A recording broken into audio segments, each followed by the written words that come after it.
Welcome back to Pride and Perspectives, a place where we look around, we look within, and we look at what's really going on in our world. I'm Dina Walters. Now, I want you to imagine something for a moment. Suppose you had a great idea, one that just would not leave you alone. You had experience as a journalist, as a professional communicator, as someone who knew how to put thoughts into words and words into stories. You'd studied history, see how it loops and bends and repeats itself, how the past seems to be echoing in the present.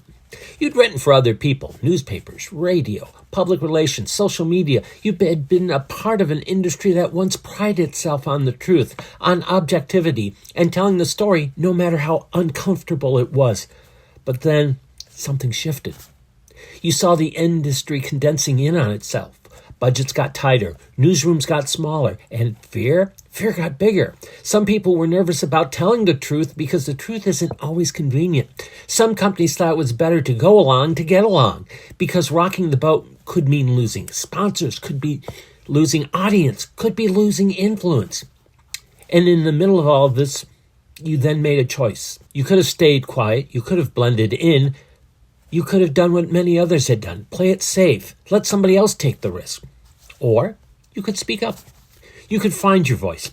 You could ask hard questions. You could go to the people who weren't being heard and say, sit down, tell me your story. And you needed to keep going even when the road wasn't smooth.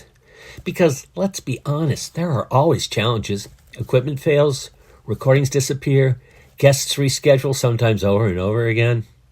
And then there's that self-doubt, that stupid little voice that whispers, is this even worth it? Will anyone listen? Does this even matter? But the task isn't to avoid these obstacles. Instead, it's to overcome them, to push through, to adjust, to remind yourself why you started this project in the first place. And that's why I'm here. Because the world doesn't need more silence. It needs more voices willing to step forward. It needs conversations that cut through the noise, challenge the narratives, and that bring history and context as well as humanity into our discussions. So guess what? That's what I'm going to do. I'm going to talk. I'm going to listen.